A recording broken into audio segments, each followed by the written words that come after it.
사실 이 칼집에 이렇게 수납되어 있는 뭐 장비들은 그렇게 효용성이 높은 장비들은 아닙니다. 필드에서 자주 사용되는 그런 장비가 아니고, 뭐 이건 뭐 가시 뽑아야 되는데 쓰기는 나쁘지 않죠. 어쨌거나 이건 별도로 챙겨 다니는 게 맞긴 합니다만, 그래도 칼집에 이런 기능이 있을 때 내가 잘 챙겨 다니지 않은 상황에서 쓸만한 그런 기능이다. 근데 여기에 너무 매몰될 필요 없다. 근데 이 칼은 내세우는 게 이제 이 부분이죠. 이 다기능 멀티포커스, 그다음 멀티 기능의 칼집을 강조를 많이 하고 있습니다. 자, 일단 칼 자체 성능 한번 보자고요. 설명드렸다시피 내구도가 높지 않은 구조입니다. 상당히 가벼운 나이프기도 하고, 이걸로 쇼핑하는 데는 제한사항이 있죠.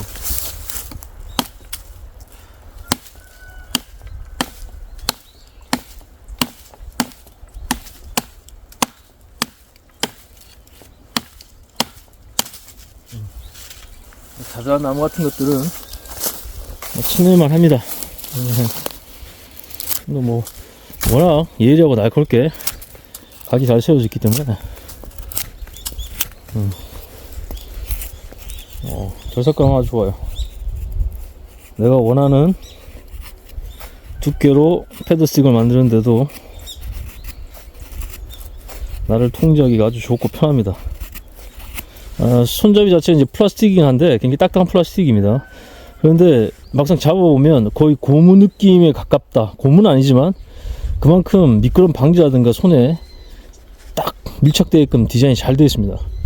잘 만들었어요. 손잡이 구조가 소재가 고무라고 착각될 만큼 남들도 잘 만들었습니다. 편하네요. 일부러 제가 이런 테스트 할 때 장갑을 끼지 않는 게, 장갑을 껴버리면 이 디자인의 어떤 문제점을 찾아내기 어렵습니다.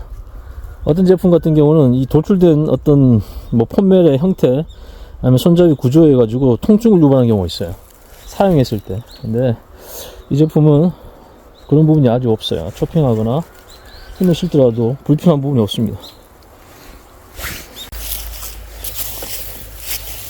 이런 두께 나무를 초핑한 건 이 칼 자체에 역량이 맞지 않습니다. 여러분, 사용자는 본인이 선택한 칼의 특징을 잘 파악하고 사야 되고 목적에 맞게끔 써야 돼요. 이 나이프 자체의 구조 자체가 부시크래프트 캠핑에 뭐 요리용 음식 다듬기 또는 작은 나무들 다듬용이지 하드 유즈라든가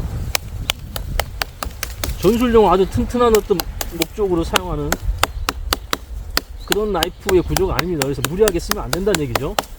자기가 선택한 나이프의 한계를 알고 써야 됩니다. 자, 이렇게 하면 힘만 다 빠지긴 하죠. 그래서 나무로 바토닝을 쳐내듯이 해야 되는데, 그래도 일단 뭐 힘을 싣는데 크게 나쁘진 않다. 근데 확실히 심투력이라든가 실제 작업의 효율은 많이 떨어집니다. 그래서 이 톱을 써야 되는 거예요. 톱도 같이 이렇게 휴대용 작은 톱 같은 거 챙겨 다닌다면 좀 더 빠르게 작업을 하는데 문제가 안 되죠. 이렇게 짧은 13cm 짜리도 이런 그 발목 정도의 굵기 나무는 굉장히 쉽고 빠르게 잘라낼 수 있어요. 그래서 경량의 톱도 오늘 챙겨 다니면 좋다 이거예요. 큰 무게가 안 들기 때문에 얼마나 쉬워요. 이거 아까 참 수십 번 이걸로 막 제가 볼 때 100번 이상 해야 돼. 이거 쇼핑하려면 이거 굉장히 단단한 아카시 나무 때문에. 근데 아까 톱은 금방 끝나죠. 그래서 톱의 효용성이 굉장히 뛰어납니다. 그래서 칼과 경량의 톱을 이렇게 조합하면 힘을 덜 들이고 빠르게 주변의 자원을 도구화할 수 있어요. 재료화할 수 있단 말입니다. 충분히 작업하기에는 절상력이 나쁘지 않네요.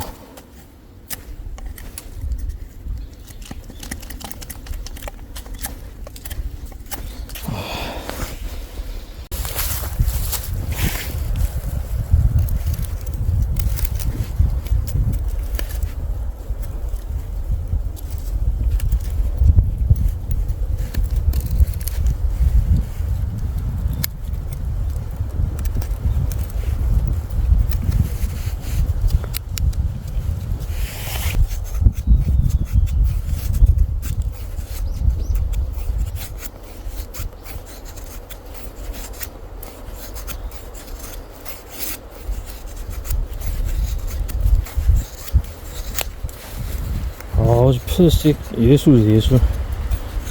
아주 얇게 내가 각도 조절만 잘하면 내가 원하는 얇기로 배워내는데 큰 어려움 없어요. 작은 막대기 가지고도 얼마든지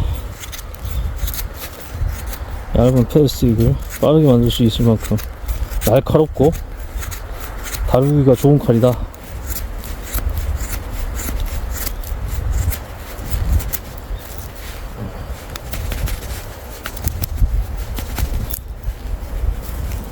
이것도 많이 모아두게 되면 불 필 때 여기는 쓸 수 있겠죠.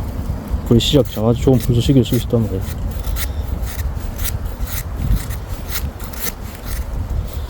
아주 쉽고 빠르게 날 각도 통제하기도 좋고 핸들링 아주 좋네요.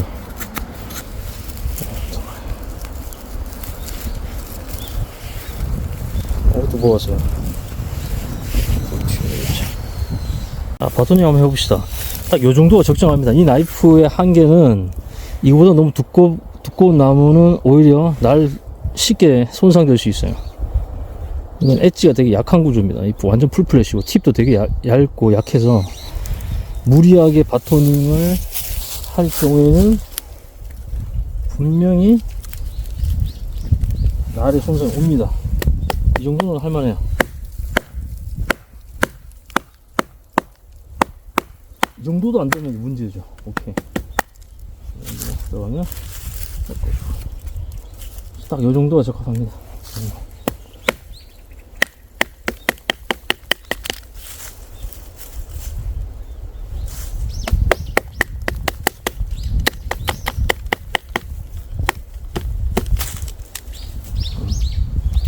이 정도 딱 손목 굵기 이상 안 하는 게 좋아요.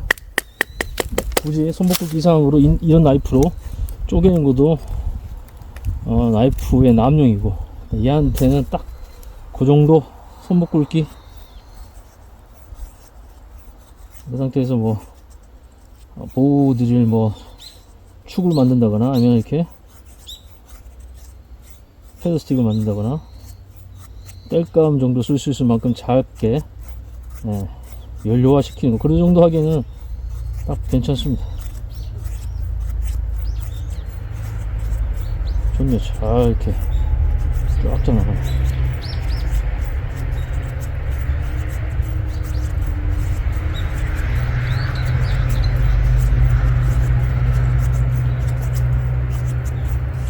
그립감 좋아요. 그립감도 좋고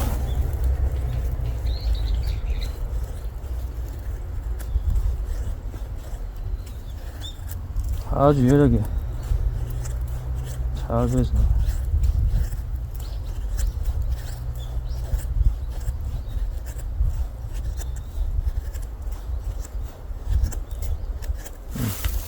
바토닝 무난하다. 과용만 하지 않으면, 남용만 하지 않으면 손목 굵기 정도의 나무를 쪼개고 그 다음 그거를 연료화 시키거나 패드스틱 만드는 데는 아주 무난합니다. 뭐 지금 특별하게 손상된 부분 없어요.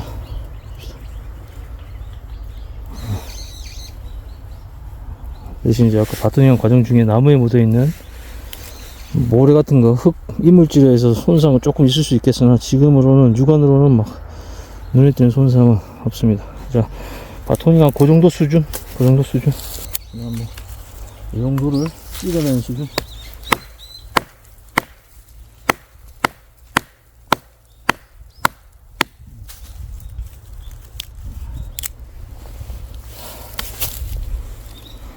그 정도 이상 되면 이제 제가 봤을 때 내부적으로 스트레스가 쌓일 가능성이 높은 구조입니다. 그래서 절대 이거는 하드 유지하면 안 돼요. 그걸 여러분들이 사용자가 경험으로 내 칼의 한계를 어느 정도 예측해야 합니다. 그 다음 나이프를 오래 쓰는 방법입니다. 그 이상은 안 하는 걸 추천합니다. 내 칼 소중하잖아요. 소중하니까. 보드를 한번 해봅시다. 이게 보드 디봇이 있기 때문에 얼마나 기능적인지 한번 해봅시다.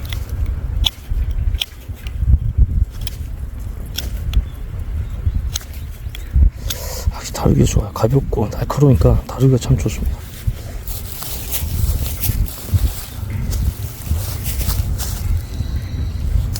같은 경우는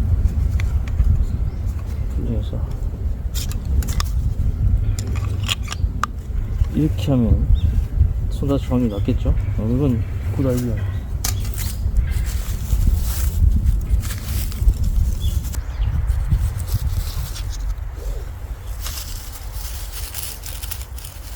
물론 지금 이 나이프 세트 안에는 이렇게 홈이 있단 말이죠. 디봇이라고 그러죠. 파이스틸이 있습니다만, 자, 근데 그렇게 체중 쉽게 좋진 않아. 그 디봇이 좀 얕은 느낌이야. 깊이가 이팔이 좀 씹을 것 같은 느낌. 그런데 일반 나무를 쓴 것보단 낫죠. 훨씬 더 마찰을 줄일 수 있어. 철제이기 때문에 아래쪽 부분에 마찰을 집중할 수 있게끔 디봇에 의미는 있는데, 봅시다. 네, 확실히 힘은 덜 듭니다. 위에도 소켓을 나무로 쓴 것보다는.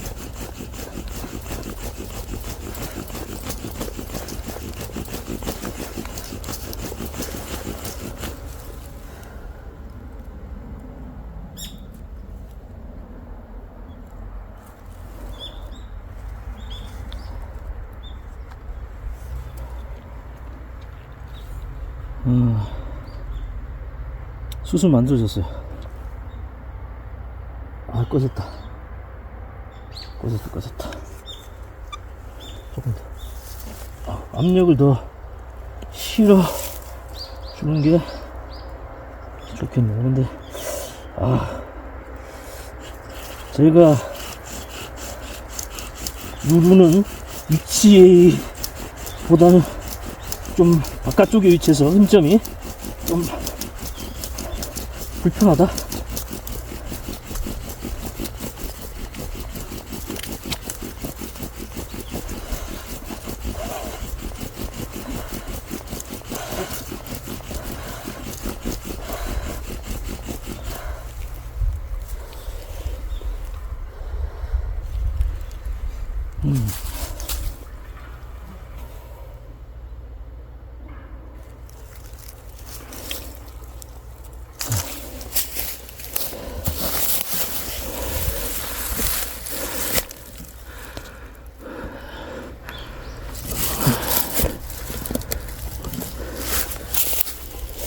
여기 있죠?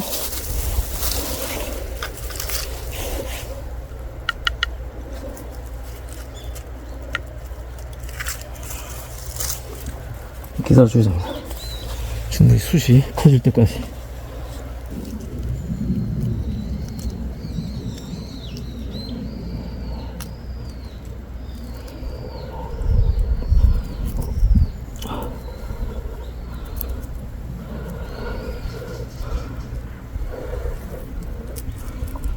요거를 아까 만든 패드 스틱이라든가 아니면 풀 좀 부드러운 부츠킷에다가 옮겨서 이제 불을 피웁니다. 이게 원시적인 불 피우는 방법인 보우 드릴이죠. 보우 드릴을 하기에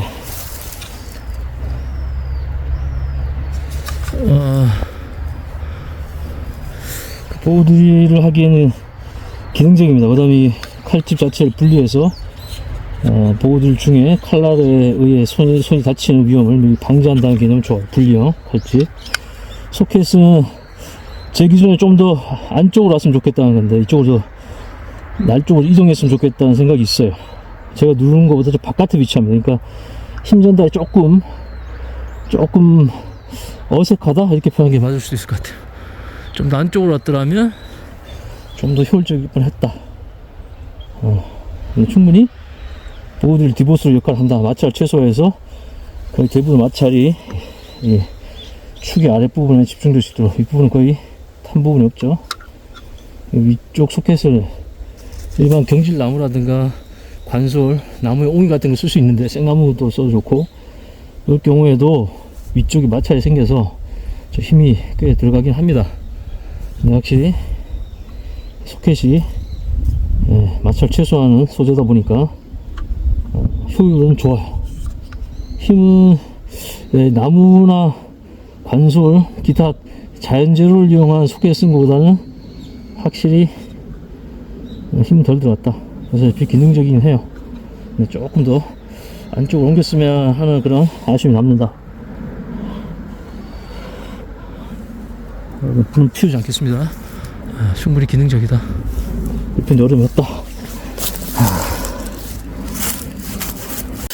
그 다음 이 칼집 자체의 장점인 멀티퍼포스 시스라고 부를 수도 있는데, 이 구조에 들어있던 이 세 가지 툴이죠. 집게, 볼펜, 또 유용하다고 볼 수 없죠, 사실. 그 다음 파이스틱인데, 지금 같은 상황에서는 보드를 할 수 있는 훈련이 안 돼 있고 기술이 없다. 그러면 이 작은 파이스틸로 불을 한번 피워볼만 합니다. 자, 제가 팁을 드리자면, 이런 작은 것들을 이용해서 파이스틸을 긁을 때는, 근데 이게 스트로크 길이가 짧단 말이죠. 짧습니다. 훈련이 안 돼 있으면 한 번에 이런 것도 불 피우기 어려워요. 그럴 때는 가루 조금 긁어서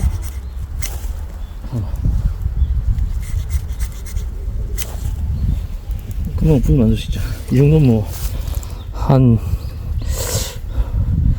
50분 이상 쓰실 수 있을 것 같아요. 50분 이상. 이렇게 좋은 부식기 설치하는 게 중요하다.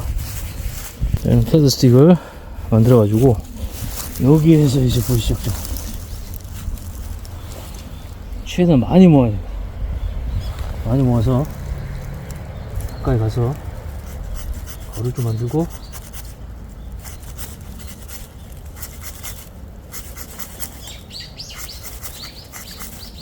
기다리고 기다리고 기다리고, 이렇게 하는 방법, 그 방법으로 얘를 쓸만합니다. 충분히 조금 훈련된 사람은 뭐 부드러운 부식기 기술 찾거나, 아니면 패드 스틱을 만들어서 불 붙여서 불의 시작을 만드는 데는 큰 어려움이 없을 정도의 사이즈다. 하지만 이것 때문에 사는 거는 좀 그렇고요. 차라리 개인적으로 그렇습니다만, 개인적으로는 이 정도 돈이면 모라에 가보거나 아니면 칸수블을 사고, 그 칼집에 파이어스틸 좀 굵은 거 있죠, 제가 추천드린 거, 그거를 감아두거나 꽂아서 테이프로, 이렇게 덕테이프는 여러 용도 쓸 수 있으니까 그런 용도로 하는 게 더 가성비가 좋고, 나이프에 대한 전반적인 성능에서도 모라 가버그가 더 낫습니다. 뭐 그게 부시크래프트로 쓰든 아니면 서바이벌 상황에서 하드 유즈를 하든, 그런 어떤 갑자기 상황이 바뀌어서 정말 극적인 상황을 대응해야 될 튼튼한 도구가 필요할 정도의 요구사항이 오더라도 모라 가버그는 충분히 대응할 수 있어요. 칸수블도 뭐 나쁘지 않지만. 근데 거기에 대응하기는 이 빅토리녹스의 어드벤처 같은 경우는 좀 한계가 명확하게 보입니다. 엣지, 그 다음 팁, 이런 또 날 자체의 내구도가 높지 않은 구조라. 하여튼 뭐 전반적으로 제 기능은 다 한다. 여기 있는 기능들 충분히 사용자가 기대하는 정도의 수준의 기능을 한다. 다만 가성비 면에서 그렇게 좋다고 표현하기는 어렵다. 충분히 모라에서 나온 제품들과 그 다음 그거에 남는 돈으로 다양한 생존 장비를 같이 조합한다 그러면 이 17만원보다 더 낮은 가격에서 더 효율적인 세팅이 가능하고 무게도 크게 안 늘어날 가능성이 높아요. 단지 이건 조금 뭐로 할까, 글쎄요, 그냥 이런 것들에 대한 호기심, 서바이벌에 특화된 나이프에도 호기심, 좀 특화된 나이프에도 호기심, 그 다음 난 이런 것도 잘 안 챙겨 다닐 수 있으니까 이렇게 세팅화되어 있는 그런 기능의 제품이 있었으면 좋겠다고 하는, 그럼 뭐 약간 좀 기술이 단련된, 보드를 할 수 있을 정도의 기술이 단련된 사람, 그 다음 파이스틸이 작더라도 충분히 그걸로 이렇게 주변 자원을 이용해서 불을 키워낼 수 있는 정도의 훈련이 된 사람이라면 제대로 활용할 수 있을 것 같다. 근데 초보자들한테는 글쎄요, 이건 추천드리기엔 좀 그렇습니다. 가성비가 그렇게 뛰어난 것도 아니고, 하지만 이 목적에 맞게끔 아까처럼 좀 숙련된 사람이 여러 상황에 대비했을 때 원초적인 기술 보드릴과 현대적 기술 파이어스틸을 이용해서 불이 시약점을 만든다 그러면 그거는 충분히 가치가 있다. 서바이벌 라이프로서. 왜 나머지 캠핑이나 부시크래프트 에도 잘 쓸 수 있지만 이거보다 더 가성비 좋은 모라의 나이프들, 기타 뭐 한 4, 5만원짜리 나이프들로 다 가능한 부분이기 때문에 이 나이프만의 고유한 성능, 고유한 어떤 특화된 기능 이런 것들은 일반적 나이프 사용에서는 그렇게 대두되지 않는 그런 아쉬움이 있다.